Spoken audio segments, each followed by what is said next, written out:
In my opinion, beauty is confidence. And confidence, I mean like the confidence to be yourself, the confidence to wake up every morning and put on what you like and not what everyone else wants you to wear or everyone else think you should wear. I think my definition of beauty would be something, whether it's an object or a place or a feeling that you have that brings a source of joy and a source of pleasure. Something that's pretty or just make you joyful through the whole day. So beauty is gorgeous and or a stunning appearance. With a person's character. Passion, strength, and resilience, some sense of humor. Being in the skin you're in and being comfortable with who you are as a person and not letting a person or anybody else tell you different. I feel like all young women are beautiful and they should feel beautiful within themselves. You were made the way you were because that's who you were determined to be. I think in Asia, pale skin with very, very little makeup is considered very attractive. And then if you go to places like Nigeria, that a woman who had like a lot of eyeshadow and like big hair. I think that America has always led the pace when it comes to defining beauty.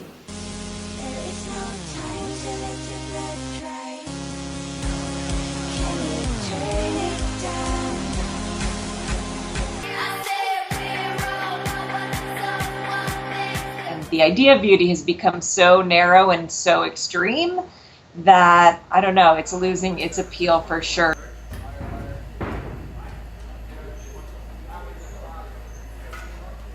People are starting to get really bored of the images. You know, there's only so many times that we can all see the same idea of beauty over and over and over again before it gets really boring. Collectively, we're all getting sick of the photoshopped perfect image.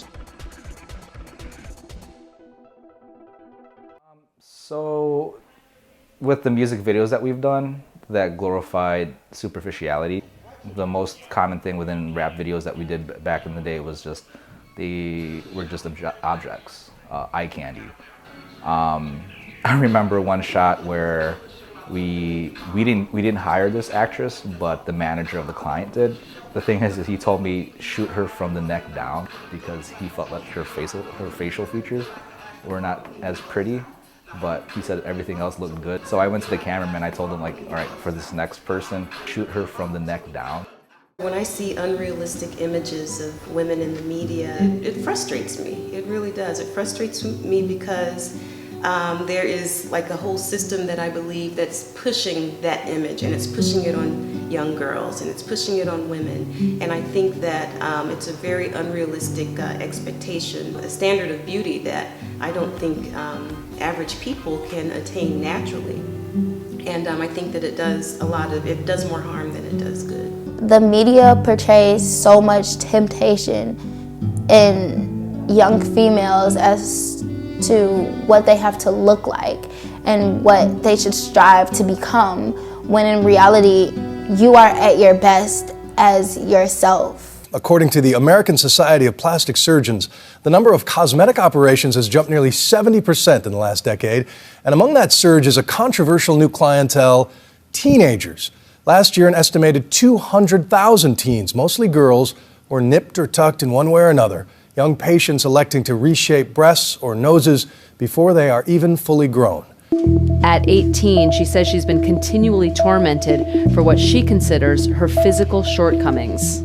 I've always been the friend with small breasts, and I was tired of being teased about it. I've always picked at myself, picked at my body, and pulled out every imperfection that I could find. A lot of my work has focused on how they are affected when the media portrays really narrow definitions of what it means or looks like for a woman to be considered beautiful. That when girls and women are exposed to these what we call appearance ideal media images, it has a direct impact on their body confidence and their body image. Girls and women only need to see images over a couple of minutes before the way they feel about their own appearance deteriorates and they feel more dissatisfied. And when people experience body image concerns, it can lead to a whole array of problems. It could be their health that gets impacted by engaging in dieting and harmful exercising behaviors, as well as their psychological health. They can feel more depressed and have low self-esteem. Which one is better? This one. Why would you say that one is better? In the first picture, she have dark spots on her face, and this one's her skin is all clear. Which one is prettier? This one. Why would you say that one? It seems more realistic to the body. Her size go in. I don't think that can physically really happen to normal people. Which one do you think is prettier? This one. Why would you say that one is prettier? She just look weird and old. Which one is prettier? This one. Why would you say that one? Because it looks like that she made herself up, but not too much, so that she can look presentable. Which one is prettier? I'd say this one. Why would you say that one?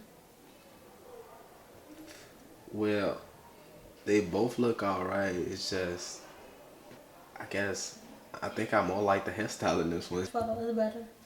This one. Why would you say that one's better? Her shape. She got a nice shape. Yeah, first. Well, what's the advice I give you? Just do it. I mean, you have Periscope, you have YouTube.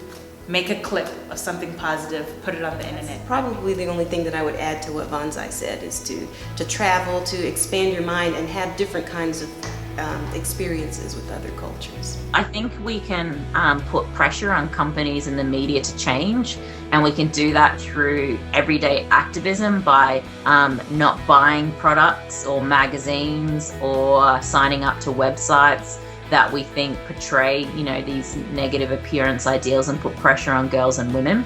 So we can be really choosy with where we spend our money and what kind of brands and companies we like and support. And we can also start campaigns and petitions to tell companies that we don't want to see these images anymore.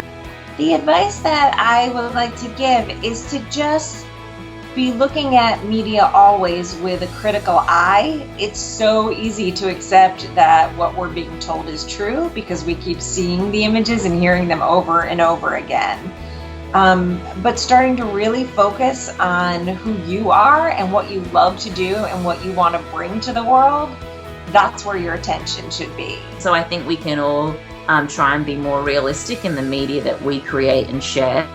And also the great thing now is that people can create blogs, they can create their own magazines, that you can have your own YouTube channel. And so we can actually create media ourselves that is more positive as well. It's okay to feel like you have a flaw because every flaw makes you who you are in a sense. I don't feel like anybody should change their flaws. I feel like all girls should know that they are beautiful, even with and without their flaws.